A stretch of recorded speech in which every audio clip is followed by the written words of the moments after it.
Pozdravljeni. Na začetku drugega dela zimskih testiranj so nam pri Mercedesu pripravili presenečenje.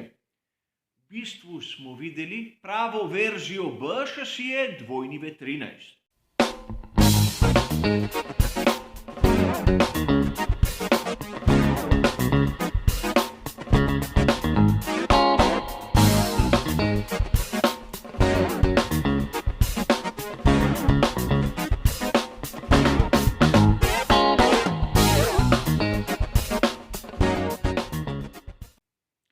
Zgodba je nam, navdušencem, že znana.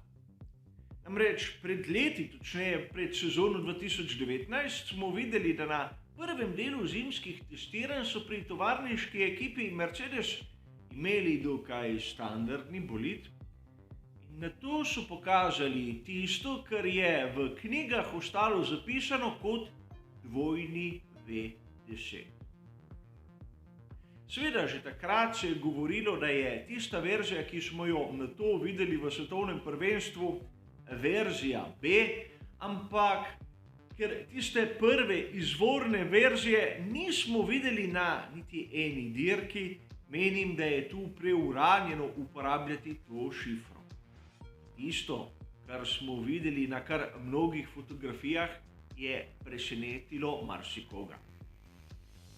Na novi verziji šasije tovarniške ekipe Mercedes v bistvu skoraj da ne vidimo bočnih struktur in to je povzročilo dvome pri mnogih, predvsem pri konkurenci.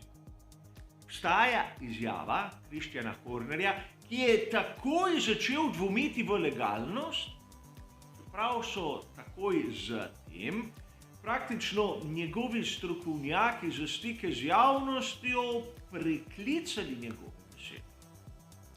Že na prvi pogled je jasno, da pri tovarniški ekipi Mercedes so izbrali izjemno enostaven ter domiseln koncept, ki lahko v resnici celo deluje. A zadeve so obrnili na glavo. In sedaj, če si malce ogledamo, kaj pravzaprav to pomeni, nam bo tako jasno, da v svetu Formule 1 konec koncev so enostavne domislice tiste, ki lahko konec koncev dajo največ prednosti. Verjetno ste opazili, da na novem Mercedesu v bistvu tiste bočne hladilne reže niso več klasične oblike, kot smo jih bili navajeni pri predhodnikih in seveda prvi varianti, ki je bila prisotna na testiranju v Barceloni. Nekako bi lahko dejali, da gledamo reže, ki so trikotne oblike in nekako zrotirane navzdol.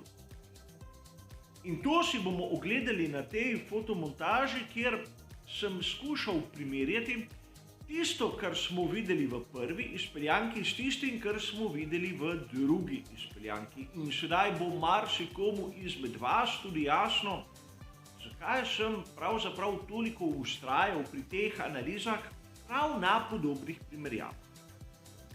Sedaj imamo tu lep primer, praktično izjemno velike spremembe, a vidimo lahko, da pri Mercedesu površina same reže se v bistvu ni spremenila.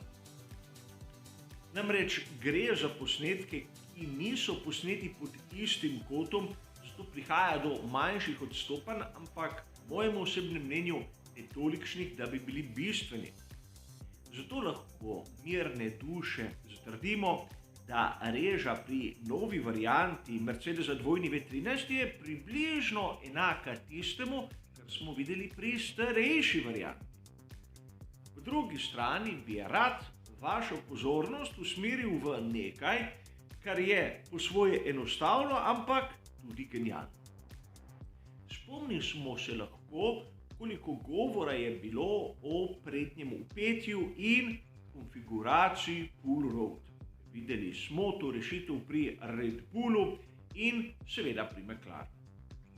Bistvo, kar se tiče aerodinamike te konfiguracije vpetja, je ta, da v bistvu diagonalni element ne moti zračnega toka skozi hladilno režo, ker je vpet v bistvu v nasprotni smeri. tu pri Mercedesu so naredili korak dlje. Pustili so push-rod na prednjem upetju, ampak odmaknili so samo hladilno režo.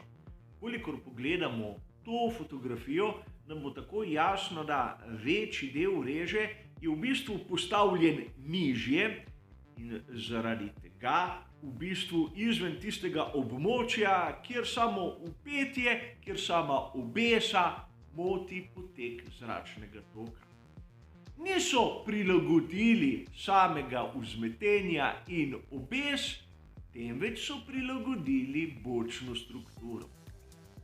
In sedaj, če se malce ozremo nazaj v zgodovino, bomo videli, da je novi Mercedes 2V13 izjemno podoben bolidu, ki smo ga videli, ampak pred dobrimi 3 desetletji.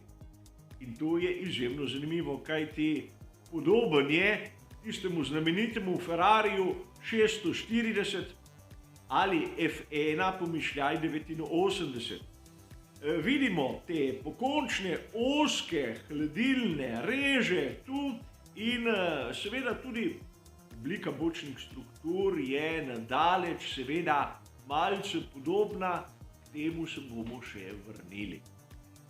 Zanimivo zaradi tega, kajti prav pri Ferrariju so pri svojem novem bolidu začeli priklicovati prav ta bolid, ki je nastopil v sezoni 89.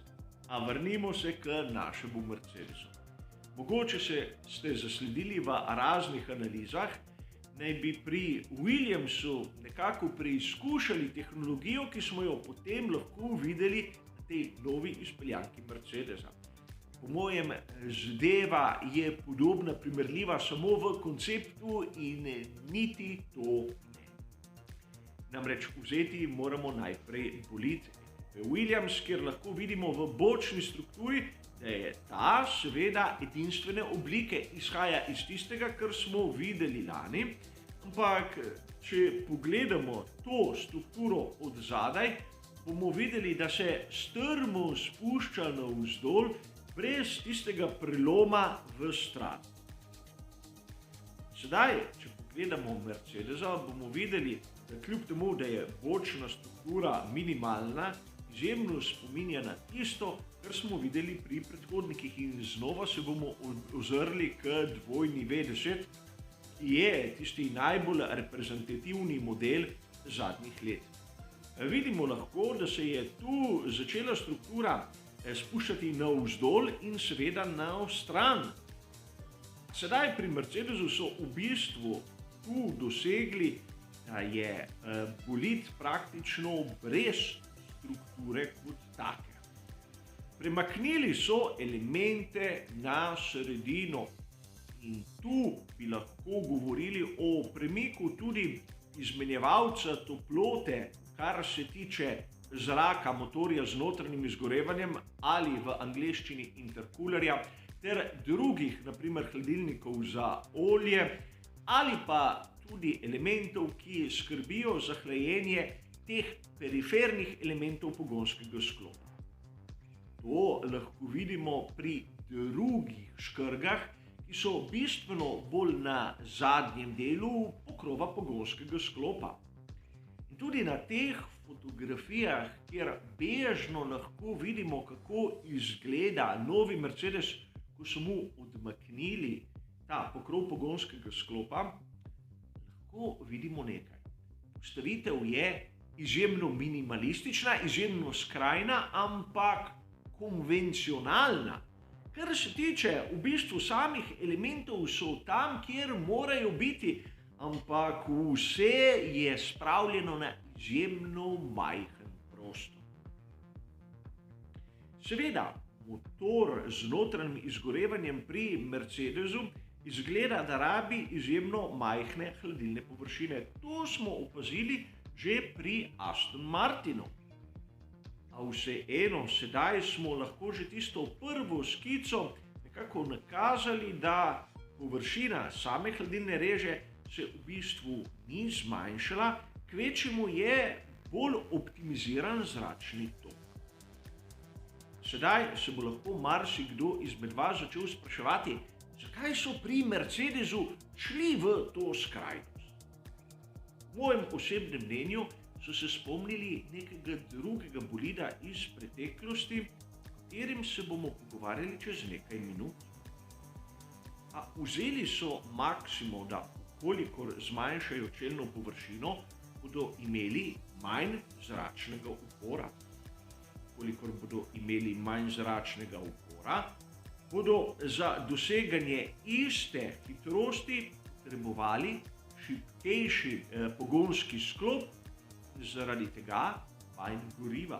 Če bodo porabili manj goriva, seveda bodo imeli večino dirke lažji bolid, ker bo poenostavljeno povedano pomenilo samo to, da bodo že zaradi tega bistveno hitrejši, kot vam je dobro znano. 10 kg pomeni to, da bolid je odvisno od proge hitrejši za 0,2 do 0,3. In seveda, kateri bolid bi lahko bil navdih za to razmišljanje pri Mercedesu? Samo en. Znani McLaren MP4/4. Na prvi pogled res nima kakih velikih podobnosti, ampak bil je v svoji eri tisti, ki je imel najmanjšo čelno površino. In to je verjetno tisto, na kar so razmišljali pri Mercedesu in ustvarili so skrajni bolid. Skrajni v tem smislu, da dvomim, da bi lahko šli v kakšnem elementu še dlje, in skrajni tudi v tem pomenu, ker čisto nasprotje je od tistega, kar smo videli pri Red Bullu RB8. Strukture, ki smo jih videli pri mnogih ekipah, kar se tiče bočnih zaščit in so obvezne od sezone 2014, so namesto na zgornji del omejitve postavili na spodnji del in nekako tako na glavo obrnili vse tisto, kar so pri drugih ekipah že neke vrste standard. Seveda, vprašanje je, kako se bo to obneslo v tistih toplih mesecih na dirkah, kjer je zares vroče. Govorimo o Madžarski, govorimo o Avstriji. A verjetno pri Mercedesu so naredili vse, da bo letošnji bolid izjemno konkurenčen in čisto nasprotje od tistega, kar je verjetno pričakovala konkurenca. In sedaj bo na nas, da v tej dolgi sezoni, ki je tik pred vrati, ugotovimo, ali so imeli prav, ali za danes je seveda pa to vse. Hvala za vašo pozornost ter seveda nasvidenje.